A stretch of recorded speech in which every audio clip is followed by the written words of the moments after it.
जिस दिन वो हमको स्वीकार करने लग जाएंगे कि हम और हमारा परिवार, उस दिन ये विच्छेद की परिस्थिति नहीं होगी। महलों का सुख छोड़कर सीता क्यों गई अपने पति के साथ? वो ये नहीं चाहती थी कि आने वाले टाइम में मेरा आदर्श लोग प्रस्तुत करे। वो यह भी नहीं चाहती थी कि लोग मेरी प्रशंसा करें। उसके मन में सिर्फ एक ही भाव थे कि मेरे अपने कर्म है। अगर इस एक पति के साथ मुझे सुख नहीं मिला तो क्या जरूरी है दूसरे के साथ मुझे सुख मिल जाएगा?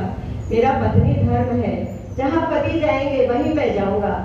और पुत्र ने भी अपना पुत्र धर्म कितना अच्छी तरीके से निभा दिया। आज दो भाई होते हैं, अगर पिता एक पुत्र को भी जाना चाहता है तो दूसरे के मन में तुरंत आ जाता है कि पिता मुझे प्यार तो करते ही नहीं है। यह काल का प्रभाव है, यह मैं की भावना है।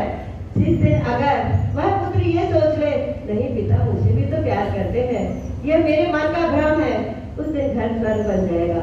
आज इतने वृद्धाश्रम बन रहे हैं, वे बंद हो जाएंगे। आने वाली पुत्री अपने पति को यह कहती है कि तुम्हारे माता पिता मुझे स्वीकार नहीं है। तुम जिस घर से आई हो उस घर में भी तो तुम्हारे माता पिता थे, उसको भी तो तुमने स्वीकार किया था। इस माता पिता को भी स्वीकार कर लोगे तो तुम्हारा जीवन स्वर्ग की तरह हो जाएगा। हम जब नौ ग्रहों की बात करते हैं और हम अपने पंडित के पास 9 ग्रह को सुधारने के लिए जाते हैं, तो आप अपने घर में अपनी माता का सम्मान कर लीजिए, आपका चंद्र ग्रह बिल्कुल प्रबल हो जाएगा।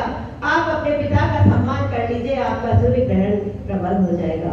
और आप अपने जीवन में गुरु बना लीजिए, आपका गुरु ग्रह प्रबल हो जाएगा।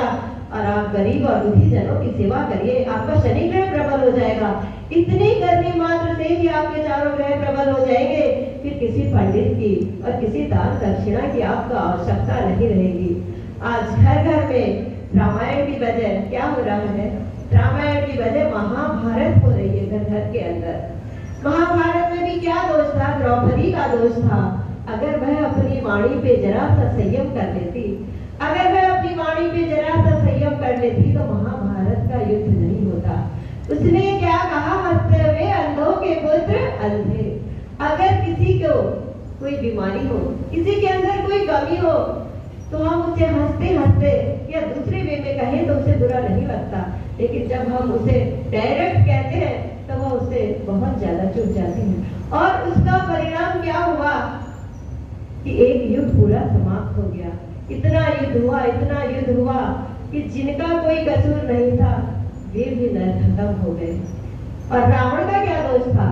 रावण का सिर्फ इतना सा दोष था कि उसने सीता को उसकी इच्छा के विरोध अपने महल में लाना स्वीकार किया। किंतु आज के रावणों से वह रावण बहुत श्रेष्ठ था, क्योंकि उसने उसका हरण नहीं किया, उसकी मर्यादा का विच्छेद नहीं किया, उसके शील का विच्छेद नहीं किया। क्यों? क्योंकि वह रावण जैन धर्म का अनुयायी था और वह शांति प्रभु के चरणों में रोज शांति भगवान की पूजा अर्चना करता था। एक बार की बात है कि वह वीणा बजा रहा था, वीणा बजाते बजाते वीणा के तार टूट गए। उसकी भक्ति इतनी प्रबल थी कि उसने अपनी नस को निकालकर उस वीणा में लगा दिया और पुनः भगवान की भक्ति करने लगा। वह इतना भक्तवान और इतना धर्मी जीव था, किंतु एक अविवेक के कारण, एक महिला के कारण उसे जन्म जन्म तक लोग दुष्कार्य रहे, उसके पुतले को जलाते रहे। किंतु उसमें एक गुण जरूर था कि उसने नारी की इच्छा के विरुद्ध उसके शील का हरण नहीं किया।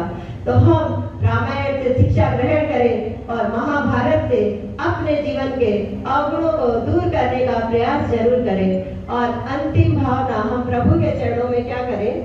दिन रात मेरे स्वामी